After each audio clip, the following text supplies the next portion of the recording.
పాత నొప్పులు పట్టినాయి. పాత నొప్పి ఎడ్డు రెండిట్టు కలబడుకుంటే పాత నొప్పి పట్టింది. పడితే చెరువులో తోలి ఈదెత్తా అంటే ఆ నొప్పి అనేది పాత నొప్పి రెండిట్లు కలబడుకొని బాగా నొప్పి పట్టింది.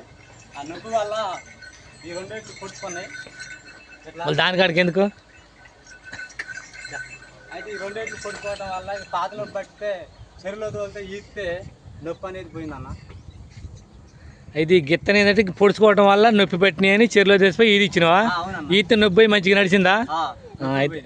ఎవరైనా ఒకవేళ పాత నొప్పులు పడితే బావిలో గాని చెరువులో గాని తోలితే ఈస్తే ఆ నొప్పులు అనేది కాళ్ళకి చదురుకుంటాయి అన్న. ఏ ఆడిని వచ్చినా గానీ నొప్పులు చదురుకుంటాయి. నేను ఎన్ని ఇంజక్షన్లు వేసినా కూడా తగ్గలేదు. చెరువులో తోలి ఈస్తే ఆ నొప్పి అనేది పోయింది. అదే సర్లే మరి. అయితే చెరువులో ఈదేది కూడా నేను చూపిస్తా, చూడండి ఒకసారి. చెరువులో ఎట్టి ఈదేయాలని కూడా చూపిస్తాం, చూడండి. చూసినాక నచ్చితే వీడియోని లైక్ చేయండి, సబ్స్క్రైబ్ చేసుకోండి, షేర్ చేయండి. ఎందుకంటే పాపం నొప్పులు గిత్తలు ఇడ్లు ఏడన్నా పొడుచుకుంటే, గిత్తలు కానీ ఇడ్లు కానీ పొడుచుకుంటే నొప్పులు ఎలా పోతాయి అంటే ఈదితే పోతాయి. ఆ ఈదియటం కూడా చూపిస్తున్నాను, చూడండి.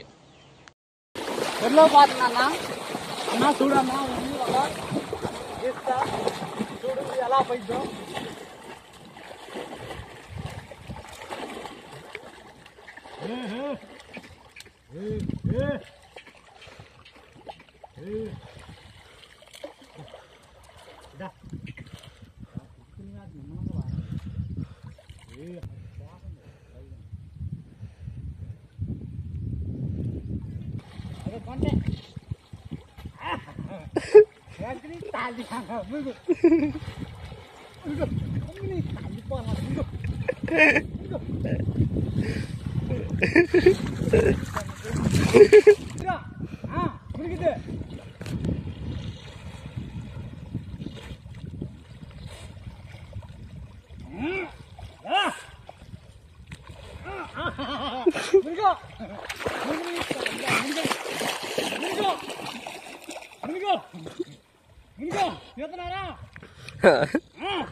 అదిగో ఒడ్డు దొరికింది.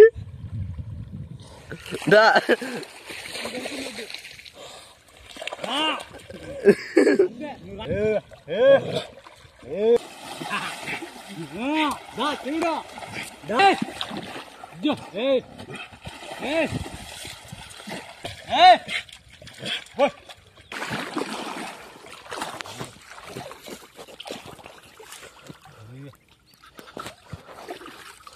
ఇక మనం రుద్దిన దానికి అయిపోయి